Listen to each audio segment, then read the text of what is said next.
이번 시간에는 신자유주의와 한국경제에 대해서 알아보도록 하겠습니다. 먼저 학습 목표입니다.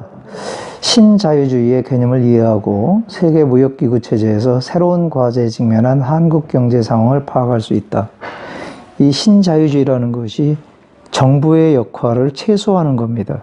모든 것을 시장의 기능에 맡기자 하는 거죠. 그러니까 선진 자본주의 국가들 또 다국적 기업들 이들을 중심으로 해서 시장 개방 압력이 가속화되게 되는 겁니다. 그래서 우리도 이제 가트에도 가입을 하고 이제 WTO에 가입을 하고 그다음에 궁극적으로는 모든 국가들하고 FTA를 체결을 해야 되는 이러한 입장이 되는 거죠. 이러한 상황에서 이제 물론 이게 우리에게도 기회가 될 수도 있지만은 당장은 어려움을 겪는 물론 이제 산업에 따라 차이는 있겠지만은 그러한 것도 있는 겁니다. 이완의결에 인한 국제통화기금의 구제금융 요청 사실을 확인하고 우리가 흔히 얘기하는 IMF 구제금융을 받았던 그 체제를 얘기하는 거죠. 외채 상환 과정에서 발생한 국민들의 고통, 이 국민들의 그 IMF를 졸업하기 위해서 강도 높은 구조조정을 하게 되는 거죠. 그래서 국민들이 많은 고통을 받게 되는 겁니다. 이제 그래서 사후정이다. 45세가 정년이다. 5, 6도. 50, 60까지 직장 다니면은 도둑놈이다. 뭐 이런 말이 유행을 했을 정도로 강도 높은 구조조정이 있었던 거죠. 주제열기입니다. 자, 교과서에 있는 주제열기 보면은 이 1차, 2차 석유파동 이후에 선진국들이 G7을 결성합니다. 선진 자본주의 국가들. 이들이 이제 IMF와 월드뱅크, IBRD라고 그러죠. 이를 통해서 이제 그 세계 금융, 농업 시장을 개방시키는 거죠. 그래서 이제 그 세계적인 다국적 기업들, 이들의 이윤을 극대화시키는 이게 신자유주의 경제정책. 그들의 이윤을 극대화시키기 위해서 뭐합니까? 우리나라 같은 이런 나라들에게 시장 개방 압력을 강화하게 되는 겁니다. 그래서 자기들의 이윤을 극대화하게 되는 그러한 장면을 풍자한 겁니다. 국제사회에서 여러 기업들 간에 국가 간에 무한 경쟁입니다. 무한 경쟁. 보호무역이 있으면은, 그래서 이제 무한경제라면 자유무역이 되는 거죠. 근데 보호무역을 하게 될 경우에는 뭐를 통해서? 관세를 통해서 자국의 산업을 보호하고 이제 할 수가 있겠지만은 이러한 것이 FTA에서는 이게 사라지게 되다 보니까 완전한 자유무역이 되다 보니까 이 관세를 통해서 자국 산업을 보호하는 그러한 역할을 할 수가 없게 되는 겁니다. 물론 처음부터 모든 거를 다 자유무역으로 한 게 아니라 일부 예외 품목이 있기는 하지만은 점점 시장 개방의 압력은 거세지게 되는 겁니다. 자, 시장 개방 압력의 확산입니다. 관세 및 무역에 관한 일반 협정이라는 게 있습니다. 우루과이 라운드 이후에 그 우루과이 라운드가 1986년에 만들어진 겁니다. 관세 및 무역에 관한 그 다음에 이제 가트 요게 만들어지는 거죠. 관세 및 무역에 관한 일반 협정. 요거는 가트라고 하는 것은 다자간 무역 협상입니다. 그래서 요것이 1993년에 체결된 거죠. 이렇게 되면서 후발 자본주의 국가들 그들이 자국의 산업을 보호했던 보호무역 장벽을 깨트리려는 것이 이제 가트가 되는 겁니다. 이런 우리가 이 가트에 가입하는 과정에서 가장 문제가 된 것이 농업입니다. 특히 우리나라하고는 이 쌀 요거에 대해서 굉장히 우리는 시장을 개방하지 않으려고 그랬고 선진국들은 시장을 개방하려고 그랬고 이것 때문에 이제 논란이 많았던 겁니다. 그래서 김영삼이 대통령 선거에 나설 때 어떠한 일이 있더라도 쌀 시장만은 지키겠다. 그래서 농민의 지지를 받아서 당선이 됐는데, 당선된 이후에는 어쩔 수 없다. 쌀 시장도 개방을 해야 되겠다. 그래서 지금은 쌀 시장도 어느 정도 개방이 된 상태입니다. 자, 가트가 다자간 무역협정이라면은 국가 간 무역협정으로 만들어진 것이 WTO입니다. 그래서 우리가 한미 FTA를 체결하고, 뭐, 다른 나라들하고 개별적으로 FTA를 체결을 하게 되는 겁니다. 근데 우리가 여기서 제일 문제가 되는 것이 농산물, 지식재산권입니다. 그렇기 때문에 뭐 여러분들이 잘 아는 것처럼 뭐 영상물이라든가 음원이라든가 이러한 모든 것들을 불법 다운로드 하면은 안 되게 되는 거죠. 지적 재산권이라고 하는 거. 이런 것들이 다 포함이 되는 겁니다. 섬유나 철강은 우리가 FTA를 체결하면은 유리한 겁니다. 그런데 농산물은 우리가 FTA 체결하면은 불리한 거죠. 그래서 일부 농산물, 그 산업 부문에서도 자동차와 같은 일부 품목에 대해서는 유예를 합니다. 처음부터 완전한 자유무역이 아니라. 자, 그래서 그 전면 시장 개발, WTO 체제가 출범하면서 가트 체제는 해체되게 되는 겁니다. 그래서 이제 여기에 가입한 150여 개 국가들, 이들이 국가 간 자유무역 협정을 체결을 하게 되는 겁니다. 우리가 한미 FTA를 체결할 때 이명박 정부 때죠. 논란이 많이 일어났던 부분이 바로 이겁니다. 다음은 금융시장이 개방되고 외환위기를 맞이한다. 우리가 1880년대 이때가 전두환 정부입니다. 3조 호황이라고 그러죠. 3조 호황, 저유가. 우리는 원유를 전량 수입하는데 유가가 내려가면은 우리 산업에 우리 경제에 큰 도움이 되는 겁니다.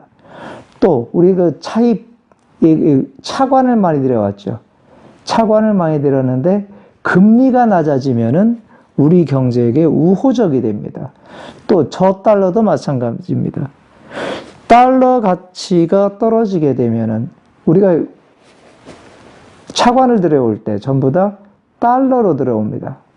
달러로 들어오는데 가치가 떨어지게 되면은 우리의 부담 줄어들게 되는 거죠.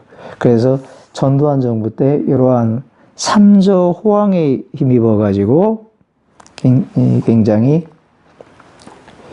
이 경제가 발전을 했던, 좋았던 이러한 시절이 있었습니다. 우리 경제가 호황을 누렸던 거죠.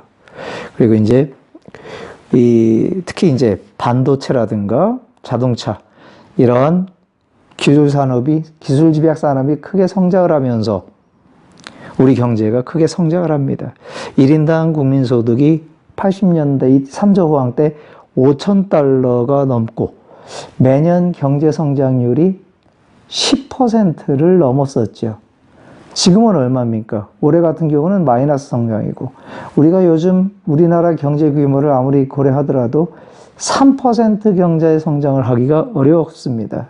지난번에 얘기했던 것처럼 이명박 대통령 후보가 7%의 경제 성장을 약속을 하면서 공약으로 내세우면서 대통령이 당선이 됐었죠. 물론 다 말 그대로 공약이 됐지만은 이렇게 성장을 했는데 3조 호황이 막을 내리면서 우리나라 경제는 다시 어려움에 직면을 하게 되는 겁니다. 그러다 이제 90년대 들어와서 김영삼 정부가 들어서면서 우리도 OECD에 가입을 하게 됩니다. 선진국 경제협력개발기구, 여기에 가입을 하게 되는 겁니다. 이 가입하기 위해서 우리가 시장을 개방을 해야 되는 거죠. 지난 시간에 얘기했던 것처럼 OECD에 가입을 하면은 권리보다는 의무가 많아지게 되는 겁니다. 그래서 공기업을 민영화하고 금융규제를 완화를 하게 되는 겁니다. 금융규제를 완화하다 보니까 무슨 일이 벌어집니까? 외국의 헤지펀드들, 한머니들이 우리나라의 외환시장을 공략을 하게 되는 겁니다.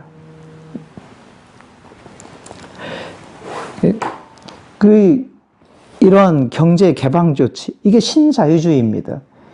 그래야 OECD에 가입을 할 수가 있었으니까. 그래서 우리 당시 OECD 가입을 반대했던 사람들이 김영삼 정부가 샴페인을 너무 일찍 터뜨렸다, 이러한 비판이 있었죠.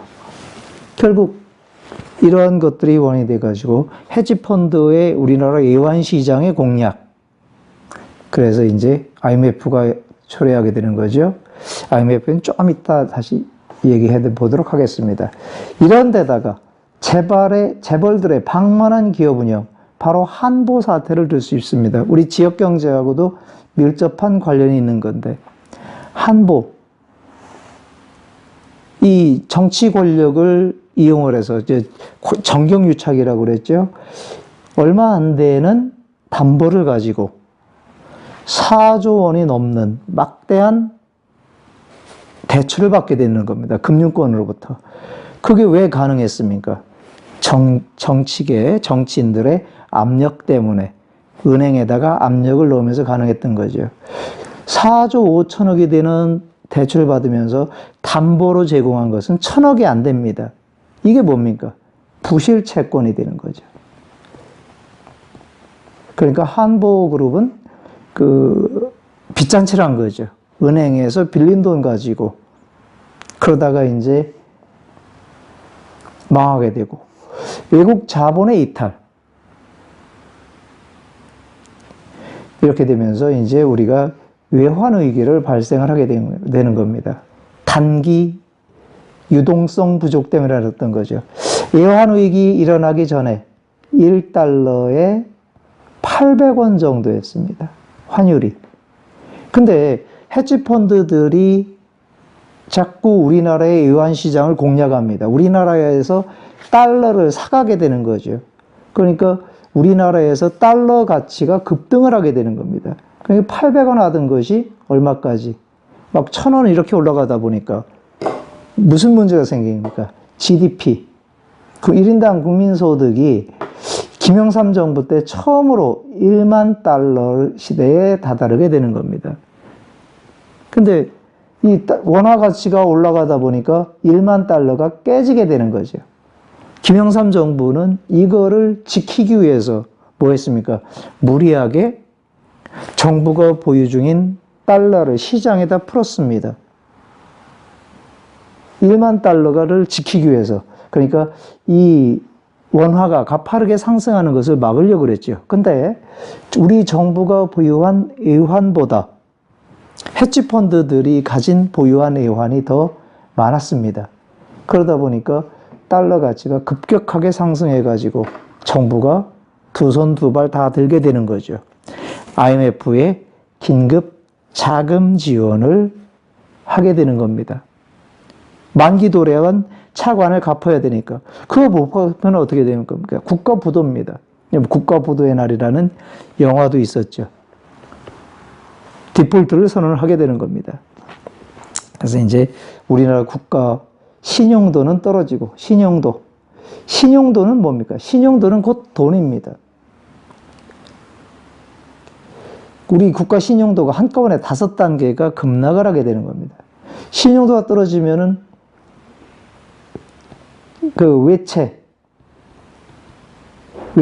상환 부담이 늘어나게 되는 겁니다. 국제 간의 금리는 리보 금리에다가 플러스 가산 금리입니다. 리보 금리는 국가 간에 정해진 거, 런던 은행 간 그 금리니까 정해진 거고, 신용도에 따라서 가산 금리가 다르게 적용이 됩니다. 신용도가 떨어지면은 금리가 올라가게 되는 거죠. 그만큼 외환 부담이 늘어나게 되는 겁니다. 더군다나 1달러에 800원 하던 것이 얼마까지 올라갑니까? 약 2,000원까지 올라가게 되는 겁니다. 그러니까 아무리 튼튼했던 중소기업들이라도 다 어떻게 됩니까? 부도나게 되는 겁니다. 그게 국가 부도의 날입니다. 그 IMF 사태가 되는 겁니다. 자, 외환위기 극복과 남겨진 고통이라고 그랬습니다. 자, 외환위기 극복 속에서 출범한 김대중 정부, 지난번에 민주주의 발전을 하면서 했었죠. 외환위기가 1997년 12월에 IMF 사태를 초래했고, 그해 12월에 대선이 치러집니다. 한나라당의 이해창 후보와 저쪽 새천년 민주당에서는 DJ하고 또 누가 결합합니까? JP, 김종필이 결합해서 DJP 결합이라고 합니다. JP는 김영삼이 대통령이 당선이 될 때 노태우, 김영삼, 김종필 연합할 때 연합했었죠. 그러면서 DJ를 떨어뜨렸죠. 그런데 이제는 또 DJ 편에 서가지고 이해창 후보를 떨어뜨리게 되는 겁니다. 그래서 이 김대중 정부는 IMF 지원금을 조기 상환했다. 굉장히 김대중 정부의 성과로 강조합니다만은 거기에는 많은 국민들, 또 세금이 많이 들어갔죠. 근무운동 같은 이러한 운동도 있었고, 강도 높은 구조조정, 그래서 실업자가 많이 발생을 하게 되는 겁니다. 또 당시 고금리가 허용이 됐었고, 또 하나 이 구조조정 자금입니다. 막대한 세금을 들여가지고 그 일부 부실 기업을 정상화시키는데, 예를 들어서 그 제1은행이라고 있었는데, 제1은행을 정상화시키는데 4조 원 정도가 들어갑니다. 구조조정 자금이 4조 원 들어간 거를 론스타 외국자본에 7천억에 매각을 했습니다. 그 구조조정 들어간 비용을 우리가 완전히 회수를 못하게 되는 거죠. 이러한 과정에서 이제 근로자 대량 해고, 또 일부 은행 대기업의 해외 매각, 아까 얘기했던 제1은행이 대표적인 경우가 됩니다. 대우그룹 같은 경우에 다 공중분해되고 뭐 이러한 것들이 있었던 거죠.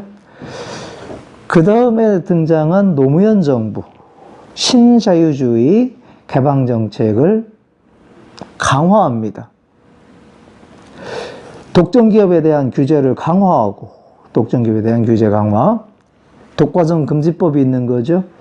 빈부격차를 해소하기 위해서 노력을 하는데, 빈부격차 해소 노력, 우리가 흔히 그 누진세라든가 또는 부자 증세, 뭐 이런 것들을 통해서 그 가난한 서민들에게 혜택을 주겠다 이렇게 하는데, 그 맨큐의 경제학이라는 데서 보면은 조세의 귀착이라는 부분이 있습니다. 자, 부자들에게 증세를 한다. 지금 그 문재인 정부가 부동산 뭐 2채 이상 가진 사람들, 부동산 임대업자들, 이들한테 이제 세금을 많이 부과시키는 이러한 정책을 해서 집값을 안정시키려고 하는데, 부자들에게 증세했기 때문에 서민들에게는 뭐 문제가 없다, 영향이 없다 이렇게 얘기하는데, 조세 귀착이라는 게 있습니다. 무슨 얘기입니까? 자, 건물에 여러분들이 건물주인데 건물에 부과되는 세금이 늘어난다. 그럼 여러분들은 어떻게 하겠습니까? 임대료를 올리게 되는 겁니다. 건물주들은 임대료를 올리게 되면은 그 건물에서 임대해서 자영업을 하는 소시민들에게, 서민들에게 그 조세의 이러한 부재 증세한 일부가 부담으로 돌아가게 되는 겁니다. 이 부자 증세가 전부 다 좋은 것만은 아닙니다. 그리고 또 기업에 대한 규제, 독과점을 강화하면서, 그죠? 그래서 이러한 기업들은 오히려 불만을 가지게 되는 겁니다. 이런 상태에서 경제 대통령을 표방하면서 등장했던 게 이명박 정부입니다. 이 이명박 정부에서는 부자 감세, 기업 규제 완화, 기업 친화적인 경제 정책을 추진을 했습니다. 근데 이건 또 어떠한 문제를 얘기합니까? 대기업들은 성장을 하지만은 소득의 불균형은 굉장히 심화되게 되는 겁니다. 소득의 불균형이 심화된다. 이게 새로운 이명박 정부의 문제점입니다. 또 이명박 정부가 등장하면서 이 4대강 사업을 통해서 뭐 40만 개의 일자리를 창출하겠다. 근데 다 공약이었죠. 필공짜 공약이 됐던 겁니다. 우리가 소득 불균형이 심화됐다. 이렇게 얘기할 수가 있는 거죠. 다음 한국 경제의 과제, 한국 경제가 직면한 과제에 대해서 알아보도록 하겠습니다. 우리나라가 칠레를 시작으로 해서 유럽연합, EU, 또 미국과 FTA를 체결을 했습니다. 그래서 전자, 자동차 등 공산품 시장을 확대하고 농축수산물의 시장 개방을 가속화했습니다. 이제 처음에는 유예 품목이 있지만은 점점 가면서 관세율을 낮춰가지고 궁극적으로는 관세를 제로로 하자. 이게 이제 FTA가 되는 겁니다. 이렇게 시장 개방이 가속화되게 되는 거죠. 여기에다가 국제 경기가 점점 악화되게 되는 겁니다. 그리스의 재정 위기, 유럽연합 EU가 경기 침체가 가속화되고 또 미국의 리먼 브라더스 사태, 서민들 주택담보를 이제 모기지론이라고 그러는 거죠. 모기지론. 주택을 담보로 해가지고 은행이 서민들에게 돈을 빌려줬는데 주택 가격이 하락하게 되다 보니까 어떻게 되는 겁니까? 미국이 은행들이 금융위기를 겪게 됩니다. 이거를 서브프라임 모기지론이라고 하는데 리먼 브라더스 사태라고 얘기를 하는 거죠. 그래서 이 리먼 브라더스뿐만 아니라 메릴 린치라든가 그 월가의 대표적인 투자회사가 파국을 맞이하게 되는 겁니다. 이것이 전 세계에 영향을 미치게 되는 거죠. 우리나라도 이 미국의 금융위기가 큰 영향을 미치게 되는 겁니다. 우리나라 금융기관들이, 은행들이 그 리먼 브라더스나 메릴 린치, 월가에 있는 투자기업들에게 투자한 것들이 있는 거죠. 이들이 망하니까 같이 손해를 보게 되는 겁니다. 그래서 이 미국이 금융위기를 겪을 때 우리가 국제경기 악화로 우리는 이제 무역의 그 경제 대외 의존도가 굉장히 높은 나라인데 우리 수출 시장이 어려움을 겪게 되는 겁니다. 흔히 하는 얘기로 미국이 재채기를 하면은 한국 경제는 독감에 걸린다. 이런 얘기가 있죠. 미국이 주식시장이 3%가 폭락을 했다. 그러면은 우리나라는 얼마나 폭락합니까? 그 배 정도가 폭락을 하게 되는 겁니다. 이러면서 이제 소득 격차가 커지고 서민 경제가 침체되고 국내 중소기업이 위축이 되게 되는 겁니다. 근데 대기업은 아주 중소기업이 할 수 있는 업종까지 소상공업까지 진출해서 영역을 확대합니다. 문어발식 영역 확대라고 그러죠. 심지어는 커피, 빵, 비빔밥, 슈퍼마켓 이러한 것들까지 이제 진출하다 보니까 소상공업자들이 어려움을 겪게 되는 거죠. 그래서 우리나라의 새로운 과제가 뭡니까? 경제 민주화입니다. 이제 사진을 보면은 골목상권 보호를 요구하는 시위. 그래서 법으로 대기업들이 진출하지 못하는 업종 요거를 정해놓고 이러한 중소기업 업종에는 대기업이 진출하지 못하게 이렇게 하는 경우도 있습니다. 또 대기업이 운영하는 대형 마트 있죠. 대형 마트는 골목 상권에 근접한 곳에는 진출하지 못하게 하는 것. 그리고 진출했어도 그 대형 마트는 한 달에 2번 이상 의무적으로 휴무일을 정해가지고 지키도록 이렇게 강제하고 있습니다.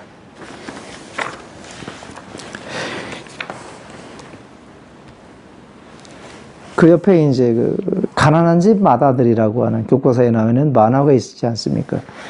니들은 장남 뒷바라지 잘 혀. 큰형이 잘 돼야 니들도 팔자가 피는겨. 이게 뭡니까? 대기업 중심의 이러한 경제정책, 이거를 풍자하는 겁니다. 그래서 이제 이 뭡니까? 그 모든 게 큰아들, 장남 중심으로 가고 그 둘째 아들, 셋째 아들, 딸들은 희생을 강요했던 거죠. 우리나라 대기업이 성장을 하게 되는 것은 국민들의 협조, 이를 바탕으로 해서 성장을 하게 되는 겁니다. 그래서 이제 대기업은 국제적인 글로벌 사회에서도 경쟁력을 갖추면서 성장을 했죠. 그런데 뭡니까? 이렇게 성장한 대기업들이 우리 서민들이 하는 슈퍼나 빵집, 커피집 그 영역까지 진출해서 우리 서민 경제를 어렵게 하는, 골목 상권을 위협하는 이러한 상황을 풍자한 만화가 되겠습니다. 자, 이번 시간은 이것으로 마무리하고 다음 시간에는 산업화에 따른 변화와 그 문제점에 대해서 알아보도록 하겠습니다. 수고했습니다.